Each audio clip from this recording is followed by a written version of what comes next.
అలాగే మన పేరుతో జాయింట్ డిపాజిట్లు ఉన్నాయి, లైక్ ఇంటర్మీడియట్ బోర్డు, లైక్ దాన్ని ఏమంటారు తెలుగు అకాడమీ, ఆర్టీసీ, ఇట్లాంటి. మన డబ్బులు మనం ఎందుకు తీసుకోవట్లేదు?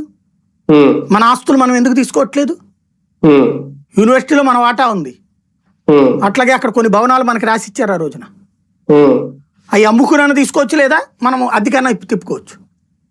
సంపద సృష్టి అన్నాం కదా, ఎందుకు చేసుకోవట్లేదు? అయ్యి అసలు నోరు కూడా మీద పట్టలేదు. అది ఇదివరకు మాట్లాడేవారు పాప, ఆయన ఎవరు, చలసాని శ్రీనివాస్, ఆయన నోరు కూడా మూగబోయిందో ఏంటో అర్థం కావట్లేదు, సైలెంట్ అయ్యారు మరి ఆయన.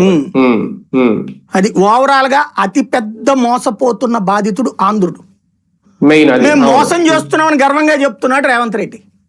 ఆంధ్రుడిని మోసం చేయడం ద్వారా ఆంధ్రుడిని దోచి తెలంగాణకు పెడుతున్నానన్నటువంటి సెంటిమెంట్ ని రాజేయడానికి ప్రయత్నిస్తున్నాడు అక్కడ. అది ఇదే పాయింట్. అవును, అది ఇప్పుడు ఈనాడు జోచి చేస్తున్నది. ఇక్కడ ఇంకో విషయం కూడా సార్, నిన్న చేసిన తీర్మానం చూస్తే, ఓకే, పాలమూరు రంగారెడ్డికి సంబంధించి 90 TMCలు నీటిని వాడుకునేందుకు అనుమతి ఇవ్వాలి అంటూ ఒక తీర్మానం చేసుకున్నారు. అది ఓకే, అది పక్కన పెడితే అది వాళ్ళ ఇష్టం అనుకుందాం.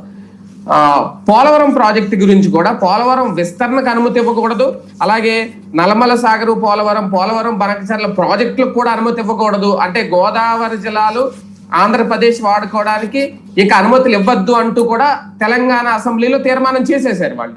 ఏంటి కుట్ర? మన కర్మ ఏంటంటే